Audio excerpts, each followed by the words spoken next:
Bueno, buenas tardes. Gracias por estar hoy aquí. Estamos presentando un magnífico libro de Concha Pérez Rojas que se llama Ucrania, de Huerga y Fierro, una editorial a quien desde el centro tenemos mucho cariño y agradecemos que hayan venido esta tarde a presentar aquí. Y además vamos a tener una sorpresa musical que espero que a todos vosotros les guste, tanto a los que nos estáis viendo aquí como a los que nos vais a ver luego en nuestro canal de YouTube de Centro Sefarad Israel. Centro Sefarad Israel, como saben, es una institución del Ministerio de Exteriores, Comunidad de Madrid y el Ayuntamiento. Y quiero aprovechar y felicitaros el próximo año 5784 que celebramos la semana que viene. Así que gracias.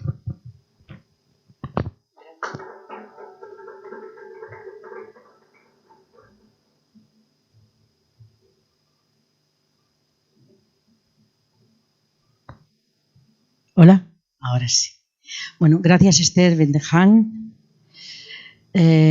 por dejarnos este maravilloso espacio, Centro Sefarad de Israel, y sobre todo con un libro que no podía reflejarse y presentarse en otro lugar que no fuera este. Ucraina, que también le podemos llamar Ucrania. Soy Charo Fierro de la editorial Huerga y Fierro Editores, que junto con Antonio Huerga formamos el sello editorial. Y con Concha Pérez Rojas nos une, además del libro ya editado, inicialmente nos une una persona, un personaje que formó parte de la vida de muchos lectores, de muchos seguidores, pero también de la vida de Antonio Huerga y Charo Fierro, como es Leopoldo María Panero. Concha Pérez Rojas tuvo contacto con Huerga y Fierro por Leopoldo María Panero y de aquellas literaturas, de aquellos poemas, de aquel Tu trabajo, ha llegado Ucraina. Y Ucraina es todo un recorrido por el Holocausto en Ucrania, y en todos y cada uno de los relatos se ve reflejado lo acontecido, que en un contexto, o mirándolo hoy, no deja de tener absoluta vigencia por todo lo que acontece. Pero para hablar del libro, Huerga y Fierro no puede decir nada más, que está encantadísima de haberlo publicado, y sobre todo por lo que contiene el libro, por lo que dices en él, pero también por estar aquí, estar tan acompañada. Se lo va a presentar José Manuel Abad Liñán, periodista del diario El País, también con una vinculación y con un conocimiento de Panero muy especial, y con la música de dos personas muy vinculadas a Huerga y Fierro Editores. También le han puesto música a los poemas de Leopoldo María Panero, como son Moncho Otero y Rafa Mora, que forman el grupo musical Versos sobre el Pentagrama. Por mi parte, por parte de Huerga y Fierro, solamente dejar que vosotros, que tú, José Manuel, hagas esa parte de periodista, de conversador con Concha, y que fluya y que enganche el libro así como nos enganchó a Huerga y Fierro Editores. Muchísimas gracias. Ucrania es un cuerpo y es un espejismo, es y no es. Ucrania, como los hombres, como los pueblos, es la piedra que se toca con las manos, es el sueño, es pasado y es futuro. Presente, son las guerras y es la paz, la perplejidad y la inercia, la desgana y el asombro, la derrota. Ucrania habla de los hombres y habla de las mujeres, de los ancianos y los niños, del fuego, de asesinados y asesinos, de las víctimas que fueron victimarios para convertirse en víctimas otra vez, de un pueblo maltrecho, exhausto, de las miradas lejanas de mujeres que venden medio litro de leche a pie de calle y ven pasar, como desde otro mundo, a los forasteros, al otro lado del mundo. Conchi, tú empiezas tu libro con este fragmento y empiezas tu libro explicándolo. ¿Eso por qué? ¿Por qué tú quieres empezar el libro contando de qué va ese libro? Bueno, buenas tardes, gracias a todos por venir, y hemos empezado así como un poco al hilo de las canciones de ellos. De la canción ya hemos empezado directamente, pero sí, el principio del libro, a ver, lo que reza como prólogo en realidad es mucho más prosaico de lo que parece. O sea, cuando necesité un prólogo para el libro, me pareció que lo más rápido y lo que a mí más me gustaba, siendo el carácter de Ucrania el que era y la complejidad en estilo, en estructura y de todo tipo, en temática, me pareció como más práctico plantearlo así, no pedirlo a nadie, sino hacer el prólogo yo misma y que sirviera también como explicación un poco para como apertura del libro, que de alguna forma explicara lo que te ibas a encontrar, ¿no? Precisamente por eso, por la temática, por esa indefinición en género, el estilo medio raro. Y bueno, un poco esa fue la razón, pero sí es verdad que como prólogo un poco lo que hace es que abre la puerta al libro y lo presenta, porque creo que empezar a leer el libro sin esa breve explicación del inicio que hace las veces de prólogo, pues creo que al final lo hubieras acabado medio entendiendo, pero al principio quedaría como un poco todo como extraño. ¿De qué me hablan? ¿Por qué empieza hablando en italiano? Parece una historia de carácter intimista, pero luego de repente me están hablando de Shoah y hubiera sido como mucho más incierto. Yo te conozco estaba haciendo cuentas de hace 30 años, que se dice pronto, y creo que eres de las personas que conozco más productivas, más prolíficas a la hora de escribir. Sin embargo, este es tu primer libro, has publicado, digamos, libros colectivos, pero es tu primera obra de narrativa que nace, digo, al menos 30, 35 años después de que tú empieces a escribir y a tomarte muy en serio, que creo que te lo tomaste siempre muy en serio, la escritura. ¿Qué es lo que te ha llevado a que de toda tu producción sea precisamente este libro o este tema con el que tú te estrenas, digamos, editorialmente? Yo te digo, como decía Leopoldo María Panero a Felicidad Blanc, a su madre, en el documental de Chavarri, cuando le decía, escribe desde los 5 años. No, desde los 3. Yo te digo lo mismo, no desde los 18, que también con 3 o 4 hacía como también poemitas así orales y tal. Un poco la misma historia. Pues a más, como dicen en Cataluña. O sea, ¿por qué, teniendo tanta Sí. producción, ha empezado a publicar ahora? Sí, a ver, esto enlaza un poco con un tema que hemos hablado mucho, tú y yo, pero también lo he hablado con mucha gente, he tratado sobre eso muchas veces en ámbito académico, pero yo diferencio esa escritura que se hace como planificación con un propósito, que es como lo más habitual hoy día, ¿no? Gente que tiene una idea de lo que quiere hacer y se hace su planificación y voy a publicar sobre tal cosa, voy a ir a tal editorial y luego el proceso va a seguir tal y tal y tal. De esa otra literatura que simplemente existe por necesidad, o sea, una escritura de la urgencia, de la necesidad, como decía un amigo mío hace muchos años, o escribo o me escribo encima, algo así, ¿no? Entonces, realmente no hay un propósito de escribir para publicar, porque no hay una vanidad en el acto de la escritura, no hay tampoco un carácter lúdico, más bien al contrario, la literatura es una inmensa faena, una inmensa putada. Ojalá no necesitara uno escribir, ¿no? Entonces, para mí no ha sido prioritario y ni siquiera relevante el hecho de que esté publicado o no, y tengo la absoluta certeza de que lo que uno escribe tiene su camino y ahí podemos hacer poco, para bien y para mal. O sea, yo ahí tengo poco que decir. Entonces, es verdad que lo académico no he tenido nunca empacho ni pudor en publicarlo, entre otras cosas porque para mí no era tampoco muy importante. Entonces, pues bueno, esas cositas que uno va investigando, que salen en volúmenes colectivos y tal, te entretiene mucho, pero realmente ahí no hay de verdad vida tuya, ¿no? En parte sí, pero no mucho. Sin embargo, lo que es narrativa, poesía, relato, ya estamos hablando de otra cosa. Y es algo que yo respeto, no como algo mío, sino como algo precisamente que me resulta ajeno y, o sea, es como casi como que yo le presté la mano un ratito, pero luego eso queda fuera de mí. Entonces, le tengo un inmenso respeto en el sentido en que no me parece que eso que tuviera que salir en cualquier momento ni de cualquier manera. Entonces, bueno, a mí desde hacía muchísimos años me inspiraba un profundo respeto a la editorial de Charo y Antonio, Huerga y Cierro, y Y además habían publicado a Panero, también sobre el que yo investigué durante muchos años. Y había ahí como una familiaridad que yo siempre, cuando me decían al principio, cuando publiqué el libro, salió ya hace meses, ya casi un año, y me decía la gente, ¿estás contenta con el libro? Y yo decía, no, por el hecho de que se haya publicado no estoy muy contenta con la editorial. O sea, me hace mucha ilusión que lo hayan sacado ellos. Pero más que el libro salga, porque ya te digo, es uno de decenas. Pues bueno. Ahora Ucrania, por motivos obvios, está en conversación de todo y está en nuestra mente, pero tú nos propones un viaje a una Ucrania anterior, una Ucrania desaparecida, que es la Ucrania del Holocausto.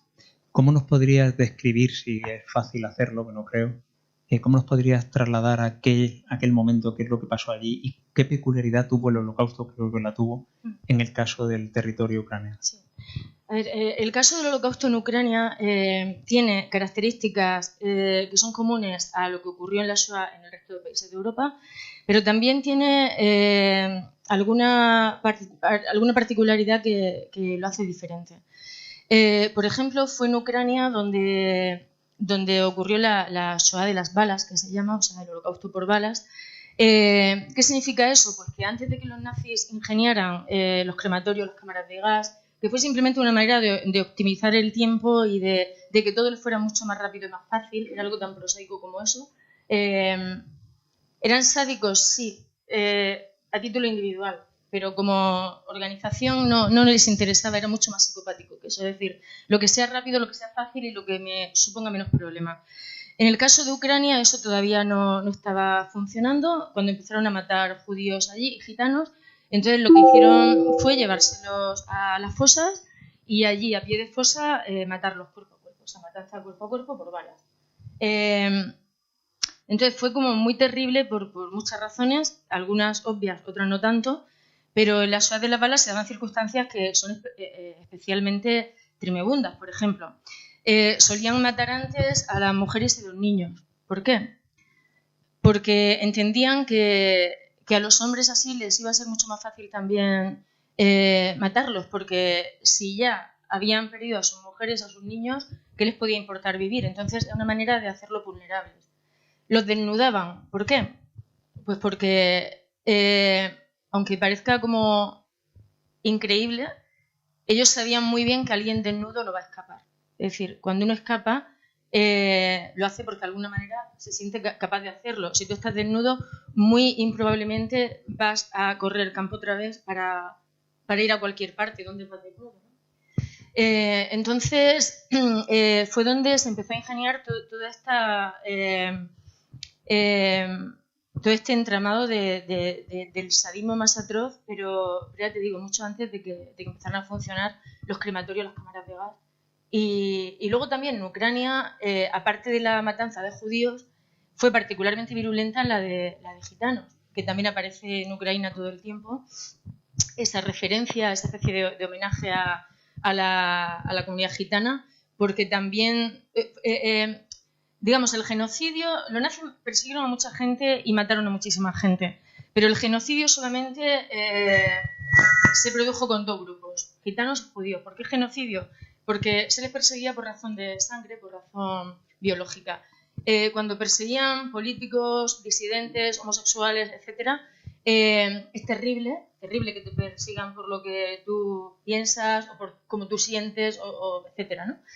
Pero ahí cabe la disidencia, incluso el fingimiento. O sea, tú puedes decir, no, yo pensaba así, pero ya no pienso. No, mira, yo era homosexual, pero ya no lo soy. Ya sabemos que no existe tal cosa, pero tú podías hacer como que había cambiado algo en ti, ya no tenían por qué matarte, ¿no? Pero si tú naces judío o naces gitano, vas a morir judío o gitano. Entonces, ahí no hay escapatoria posible. Por eso se dice que el genocidio realmente fue con judíos y con gitanos, aunque grupos perseguidos fueran muchos más, ¿no? Y luego, pues, otra cosa también. Con los gitanos era una población más pequeñita en relación con los judíos, pero también fue una matanza de casi la totalidad del pueblo gitano. Tú haces un viaje en el año 2017 a Ucrania. Es un año que también, por motivos personales, es un año muy difícil para ti. Uh-huh. Es cuando fallece tu madre, que hay una referencia a ella preciosa que ahora vamos a leer en el libro.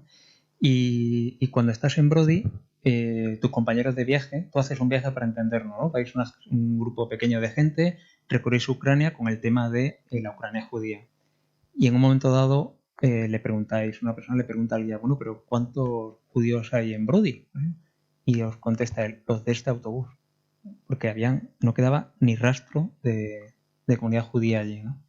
En otro momento dices además que encontraste una imagen muy bonita del libro, que encontraste muchos mezuzots arrancados. Los mezuzots son, no puedes aclarar, ¿no? Son estas cajitas que hay en la puerta, creo que es la jamba derecha, me parece que es de las puertas de las casas, con 2 versos de la Torá, ¿no? Y yo he visto siempre el gesto en Israel, ¿no? De tocar a la hora de entrar en una casa. Y tú encontraste esos arrancados. Incluso vistes a un hombre que pedía shekels, la moneda de Israel, por vender su mercancía allí. No sé hasta qué punto estaba descolocado. Sí. O sea, ¿qué queda de la Ucrania judía? Vamos por partes. Sí. Si me olvida algo, me vas diciendo. Venga. La primera parte. Efectivamente, el viaje se hace en 2017. Este viaje lo hicimos con Mario Sinai, al que algunos aquí conocéis bien, y otros que nos estarán viendo luego por vídeo que no podían venir conocen también bien. Mario Sinai es un guía israelí con una trayectoria muy larga y muy imposible de resumirlo ahora aquí. Un tipo muy particular, una personalidad arrolladora y con un conocimiento del Holocausto y sobre todo de la pedagogía del Holocausto como creo que hay muy poquitos actualmente. Entonces, este hombre, después de una larguísima trayectoria profesional, se está dedicando a hacer viajes, guiar a grupos, tanto israelíes como de otros países. De vez en cuando organiza viajes en grupo a distintos países de Europa, donde el Holocausto fue más significativo, más virulento. Y bueno, con él pues yo he hecho varias rutas, Polonia, países bálticos, etcétera. Y cuando hicimos la de Ucrania, porque otras veces los grupos son mayoritariamente docentes, españoles o argentinos.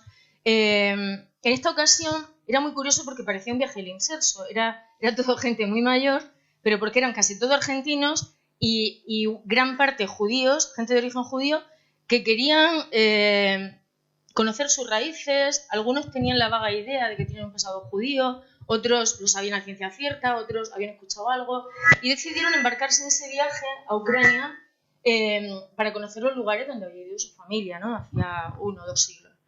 Y Brody fue una de aquellas paradas y Mario, bueno, muy buen pedagogo él, nos hizo mirar para otra parte, como siempre, y de repente cuando nos encontramos con esa sinagoga destruida, que era estremecedora la imagen, dijo, ¿cuántos judíos creéis que hay en Brody? Claro, la gente bromeaba porque por todas las ciudades de Ucrania por lo que íbamos pasando, cuando nos dirigíamos bien a la comunidad judía, bien a gente del pueblo, siempre los datos bailaban, pero no un poquito. De repente alguien te decía, uy, en esta ciudad viven 12 judíos, otro te decía, no, hay 250. Entonces era como unos datos muy locos todos y ya un poco se creó esa broma a lo largo del viaje. Claro, cuando llegamos a Brody y dijo, ¿cuántos judíos creéis que hay en Brody? Ya todo bromeando, pues seguro que hay 4, pues seguro que hay 1500. Y dijo, los que hay en este autobús, no quedó nadie. Y luego lo más impresionante de aquello era que en Brody, en aquella sinagoga destruida donde todavía se podía ver dentro los rollos de la Torá destrozados, al lado había un parque. Entonces era la visión de la muerte y de la vida, pero de una manera descarnada, porque era la sinagoga tal como había quedado y al mismo tiempo ver a los niños jugando, gritando, el colorido del parque. Y luego también recuerdo, que creo que fue en ese lugar también, sí, unas cruces pintadas en la sinagoga, en las paredes de la sinagoga destruida, como una infamia póstuma, creo que decía en el libro, como el dolor sobre el dolor, el escarnio sobre el dolor, ¿no? O sea, fuisteis destruidos, pero aún así sigo aquí dejando constancia de la cruz por encima de Me vas a dejar que lea un fragmento del libro que es de los que más me ha emocionado, porque además este libro tiene una peculiaridad, tiene muchas, pero hay una que a mí me llama mucho la atención, luego vamos a hablar de eso. Es cómo se mezcla el yo con el nosotros. Luego hablamos de tú y yo con el colectivo. Y dices un fragmento, me recordó a mi madre, el vestido de manga corta, el cabello cano, la dignidad. La mujer más anciana caminaba lentamente, nos miraba mientras hablaba con la joven. Nos miró, las miré. Sabía que eran judías. Era una corazonada, lo sabía. La anciana tembló. Nos habló. Los que aún pueden, hablan. ¿Hay judíos en América? La mujer nos volvió a mirar al borde de las lágrimas, asombrada. ¿Aún viven los judíos? Sí, ahora esa anécdota es prácticamente literal. Hubo una ciudad, yo creo que fue en Odessa aquello. Estábamos visitando un monumento de homenaje a las víctimas del Holocausto y veíamos a una señora ya anciana con una jovencita dando vueltas por allí, paseando, nos miraba, se volvían a alejar, se acercaban, volvían a mirarnos y de pronto se acerca a nosotros, nos pregunta quiénes éramos y tal, y cuando supo que era un grupo de gente que estaba haciendo una ruta por los lugares del Holocausto, la señora arrancó a llorar y dice, pero todavía existen los judíos en el mundo. Era una señora que era judía, que se había quedado en Ucrania, no sé qué nivel de incomunicación tendría o a su edad de desinformación, no lo sé. Parece que no cabe, ¿no? En nuestra mente, que además con las comunicaciones que hay ahora, de televisión, etcétera, la señora se quedó muy sorprendida porque no sabía que había judíos fuera y a día de hoy, ¿no? Ella pensó que la cultura judía estaba destruida. Y una cosa, por cierto, de lo que... Sí, era muy mayor, ¿eh? No sé la edad, pero podía tener tranquilamente 80, 90 años. Pero igualmente como que nos parece raro, ¿no? Porque dices, bueno, por poco informada que esté, claro que sabrá y que hay un Estado de Israel y que los judíos siguen vivos. Fue algo como muy inverosímil, de repente todo el mundo empezó ahí también a llorar con ella, nadie creía nada, y ya digo, en el grupo, porque antes no te terminaba de contestar todo, en el grupo este había mucha gente, eran argentinos la mayoría, el grupo con el que hicimos el viaje, y eran muchos gente de origen ucraniano, por padres, abuelos, etc., ¿no? Entonces, hubo muchas anécdotas del tipo, no sé, de repente hubo un señor que va a una sinagoga también destruida a determinado pueblo o ciudad y ve de repente la casa que había sido de sus padres, el lugar donde había estado la carnicería que ocultó a sus abuelos cuando la Shoah. Entonces, el viaje estuvo plagado de anécdotas de ese tipo. También una señora muy anciana, bueno, no muy anciana, pero sí ya muy mayor, que iba con la hija. Y fue muy, muy curioso porque la hija no había recibido una educación judía, no tenía idea de lo que era ser judío ni de nada. Y la señora un día me cuenta, se llamaba la señora Rosa, muy simpática. La señora Rosa me cuenta que ella había nacido en Argentina circunstancialmente durante la guerra, ya sus padres no regresaron a Ucrania y mataron a toda su familia. En la Shoah murieron todos, 100 y pico personas de la familia. Y ella decidió convertirse al cristianismo, no quería ni oír hablar de lo que era ser judío, renegaba sus orígenes, eso no era infrecuente, es decir, la gente después de un trauma como ese, pues muchos decidían ocultar su pasado judío, su vinculación, cambiaban de apellidos, etcétera, ¿no? Y hay muchas anécdotas sobre este tema que no va a dar tiempo a contar, pero es muy interesante. Y esta señora educó a la hija en el cristianismo. Y claro, la hija cuando hizo ese viaje dijo, mamá, pero si nosotros somos judíos, yo quiero saber qué significa ser judío, quiero saber más de esto, ¿no? Y ya te digo, esto que antes no te respondí completo, fue el viaje en el 2017. Y el libro, yo empecé un poco a tomar notas en el viaje y tal, pero el libro se termina de escribir en el año 2020. No estuve todo el tiempo escribiendo, yo sabes que no corrijo ni reviso, entonces se escribió a ratitos, pero fue en el 2020 cuando se acabó. Hemos hablado muchas veces del pudor para escribir sobre el Holocausto. Quiero recordar una conversación contigo en la que tú me decías que te parecía difícil o imposible, no sé qué palabra usabas, creo una palabra más cargada en significado probablemente que esta, escribir sobre el Holocausto, porque era algo tan absolutamente atroz, tan terrible, que parecía que cualquier escritura sobre eso era no edulcorarlo, pero era como empaquetarlo, banalizarlo de alguna manera. Tú has tenido que superar muchos pudores para escribir este libro, porque a mí me parece que es un libro que está hecho a partir de las historias de otros, pero a partir de tu historia también, y está enlazado de una manera hermosísima, la verdad.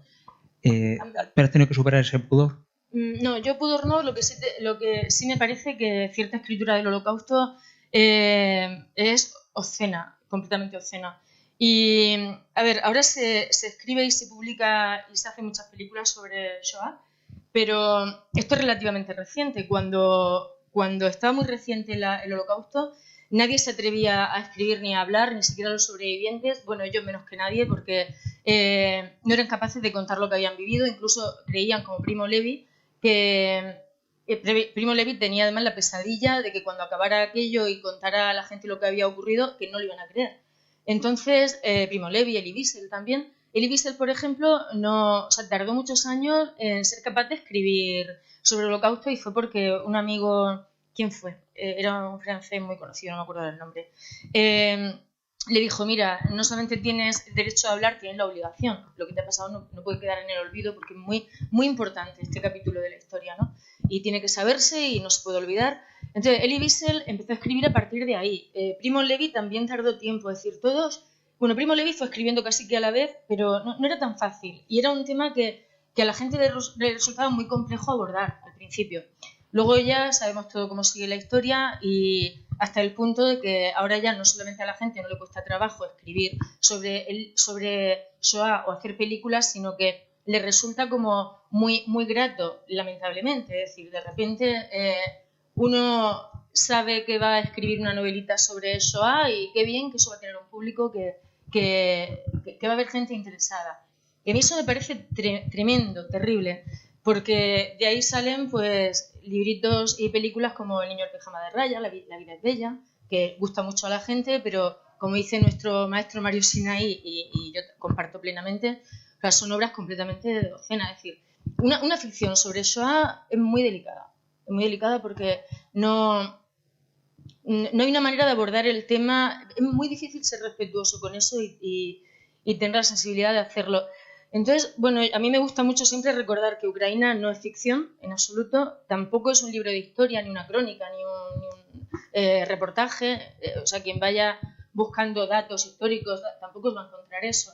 Pero sí es un libro de carácter muy intimista, muy personal, casi como un largo poema en prosa. Entonces yo ahí... no es que tuviera pudor, porque ya digo, una escritura de la necesidad, tú escribes lo que necesitas, ahí no hay pudor que quepa. Pero sí es verdad que cuando ya estuvo hecho tuve un poco de pudor a la hora de enseñarlo a cierta gente. Por ejemplo, a este Mario Sinaí, guía y maestro nuestro, yo tuve muchísimo pudor porque sé que él, igual que yo, tiene mucha reticencia con cierta literatura de la Shoah. ¿Y qué te dijo? Pues a mí me sorprendió muchísimo cuando hace 3-4 días por fin leyó el libro, porque había estado en Israel, pero no coincidimos allí en la presentación, se lo dejé, lo leyó después. Bueno, me sorprendió muchísimo el comentario que me hizo, que no voy a reproducir por pudor, pero me emocionó muchísimo. Él se emocionó mucho con el libro y no... O sea, todo el miedo que yo tenía de que a ver Mario qué va a decir, yo creo que lo entendió que no era un libro, no era una escritura lúdica, ni bueno, vamos a ver aquí qué hacemos con el tema. Tú estás usando todo el rato, estás alternando continuamente ese uso del yo en nosotros. Uno está acostumbrado a la literatura en primera persona, en tercera persona, menos común la de segunda persona, pero tú usas la primera persona del plural, ese nosotros. ¿Quién es ese nosotros? Cuando lo leamos ahí, ¿a quiénes te refieres? A mí me hace ahora pensar en esto, porque quizá hay algo de lo que uno no es muy consciente cuando lo está escribiendo, porque no hay una planificación detrás, bueno, a ese nivel. A propósito, lógicamente. Y el nosotros, ahora que lo dices, yo soy consciente de que es muy interesante hoy cuando me lo comentabas, lo del nosotros, porque claro, en el fondo de Ucraina lo que subyace es ese concepto de pueblo, esa vivencia no ya a título individual, sino a título universal, ¿no? Entonces, eso yo creo que también tiene el correlato en el libro de, por una parte, está la vertiente intimista, lírica, casi poética, personal, individual, esa historia de Anselmo y Sally, que son, como tú me decías hace mucho tiempo, personajes como muy inconsistentes, pero esa es la idea, porque al final, más que personajes con un desarrollo biográfico, etcétera, son como símbolos, ¿no? Más bien. Eso por una parte, y por otra parte está la otra vertiente como más universal, que de alguna forma concierne a todos, porque la lectura de Ucraina puede ser la lectura de cualquier momento histórico en cualquier tiempo y lugar, porque lamentablemente son conflictos que se reeditan y que, como decía alguien hace tiempo en alguna presentación, vuelven como las olas. Lastimosamente son devenires históricos que vuelven. Hay un aspecto personal que quería preguntarte, Y es que tú hace 10 años te convertiste al judaísmo. Y a mí me gustaría saber cómo influye un hecho así, que en mi caso pues escapa mucho, ¿no?, de mi manera de pensar o de ser, cómo influye el hecho de un cambio de religión en un creador. Te lo pregunto por muchos motivos, pero por una frase que me llama mucha atención del libro, que dices: no necesitábamos las imágenes porque nos habían dado los libros. Y entonces no sé si el judaísmo es una religión de la escritura o de los escritores. A ver, a mí me resulta curiosa e interesante la pregunta, porque es algo como que la gente siempre pasa de puntillas, algunos porque no se atreven a preguntarlo, a decirlo, otros que ni siquiera lo saben, obviamente. Entonces, a mí al contrario, me gusta hablar del tema porque también muchas veces desmitifica, ¿no?, algo que parece como muy serio. ¿Cómo de loco está alguien para que se convierta a nada menos que al judaísmo? Entonces, partiendo de la base de que yo fui atea toda mi vida, de que no quise saber nada de religiones y fui profundamente nietzscheana, y sabes que antes de la tesis sobre Panero hice una tesinita sobre Nietzsche, y partiendo de toda esa trayectoria, sí es cierto que, bueno, yo hace muchos años he estado con un chico judío que ya anteriormente, a través de otro amigo judío, había empezado yo un poco con la broma en casa de: uy, mamá, pues el apellido Rojas es judío, ¿sabes? Pues no sé qué, pues... y así un poco con la coña, con la broma, tirando un poco del hilo de apellidos de abuelos, bisabuelos y tal, sí que es verdad que casi toda la rama, especialmente materna, eran apellidos muy claramente de origen sefardí, o incluso algunos casi askenaz. Por otra parte, yo siempre me sentí muy vinculada a la cultura askenaz, más que a la sefardí, y más que a lo español en general. Y por alguna razón, no sé, me interesaba mucho el tema, sobre todo a nivel filosófico, literario, cultural, y el tema religioso de verdad que era muy secundario. Yo no fui religiosa nunca en mi vida, pero es verdad que hubo un momento, en aquel tiempo en el que yo estaba con este chico israelí, que surgió la oportunidad de hacer el Giur, o sea, ese examen para ser judío, que es muy difícil, no solamente pasar el examen, sino que te admitan al examen. Aquí hay algún judío que lo sabrá.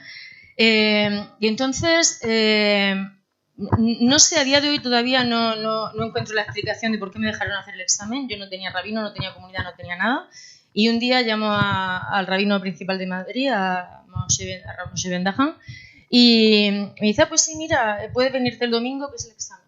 Digo: vale, pues voy. No sé, me hizo cierta... yo llevaba mucho tiempo ya con el tema, estudiando y tal, pero nunca de verdad me había planteado como objetivo el hecho de ser judía o no, entre otras cosas porque, bueno, mi interés en principio era más cultural que otra cosa. Pero es verdad que dentro del judaísmo también ven la religión de otra manera, porque no es la religión ni el concepto de Dios, ni muchos conceptos que tenemos de la cultura cristiana no tienen nada que ver en la cultura judía. Más bien, algunas nociones son todo lo contrario. Y a mí sí que me atrapaba mucho, me interesaba muchísimo, y por supuesto que lo religioso también me interesaba, y en ese momento lo hice al 100% y todo bien.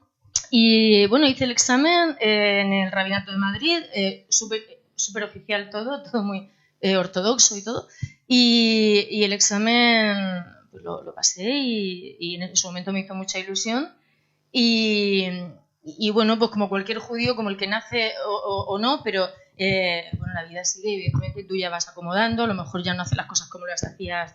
Yo ahora no hago las cosas como las hacía hace 10 años, pero bueno, en su momento me gustó mucho, y creo que ese aprendizaje es muy nutritivo. Yo te lo pregunto también porque creo que el libro está empapado también de un tono a veces elegíaco, una letanía, que no sé si es también por influencia judía o si tú eres consciente de eso. ¿Hay algunos tonos que son elegíacos, como de un Kadish?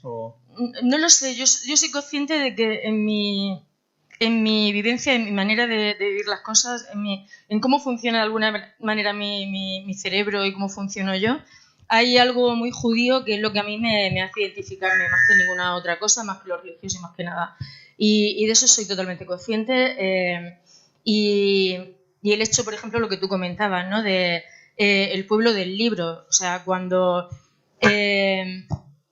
los cristianos, por ejemplo, las iglesias se llenaban de imágenes, de santos, de pinturas, tal, porque muchas veces interesaba tener a las masas analfabetas y que creyeran lo que el poder les decía. Entonces, no era por casualidad, era un mecanismo muy bien elaborado para tener a la gente sometida. Y en el judaísmo, precisamente porque la imagen estaba prohibida, no se podía hacer imagen ni de Dios, ni de ser humano, etcétera, pues es un pueblo que desde el primer momento a la gente no le quedaba otra que leer, niños y niñas. Entonces, siempre fue un pueblo que tuvo al libro por objeto y como centro. Entonces, yo en eso sí que me identifico, y incluso por ese rechazo a la imagen, a pesar de que ahora me dedico a dar clase de imagen, pero en el rechazo incluso a la imagen, desde muy pequeña, era como, a mí no me llamaba la atención, como a los niños, todo el tema de esa imaginería, era siempre por lo literario, ¿no? Tú hablas antes de que hay muchos personajes en este libro, te decía antes lo de inconsistente, más bien quería decir que están como desdibujados, es como una acuarela, más que un retrato muy preciso o una fotografía, pero hay dos personajes que sí que recorren todo el libro y que aparte se pueden leer casi, te dirá casi aparte, porque tú has tenido el detalle para el lector de enumerar los capítulos que se habla específicamente de ellos, con lo cual lo puedes leer su historia. No digo que merezca la pena, yo creo que es mejor leerlo tal y cual tú lo has planteado, pero bueno, que plantea ese recorrido. Son Anselmo y Sally. Y vamos a dejar a los lectores que ellos conozcan su historia y todo eso, pero hay un tema en su historia que es bastante tremenda, que me lleva a pensar en un concepto que tú usas aquí, que es el síndrome de la resignación. Me parece un concepto muy poderoso. ¿En qué consiste? A ver, son tres cosas. Por una parte, Anselmo y Sally y la estructura del libro. A ver, la estructura del libro es verdad que no es una estructura lineal común, pero ya digo, tampoco es nada planificado, sino que eso está así porque son capítulos alternos que unos están con título, palabras, título normal, y otros están titulados con un numerito simplemente. Y se pueden leer efectivamente de manera alterna. Unos cuentan literalmente episodios que ocurrieron durante la Shoah en Ucrania, y otros sí que van siguiendo, aunque luego se entremezcla todo, se cruza y no está realmente separado, pero otros sí que van siguiendo de manera más lineal esa historia de Anselmo y Sally. ¿De dónde nacen Anselmo y Sally? A pesar de que no son personajes como tal, que son más símbolo que otra cosa. ¿No son personajes reales? ¿No son personajes que tú hayas conocido del holocausto allí? No, son personajes que tú creas. No, para nada. De hecho, el nombre de Anselmo y el nombre de Sally vienen respectivamente de canciones de un cantautor italiano muy interesante que se llama Fabrizio De André, que si no lo conocéis lo recomiendo vivísimamente, un cantautor impresionante por las letras que hacía, un escritor fabuloso,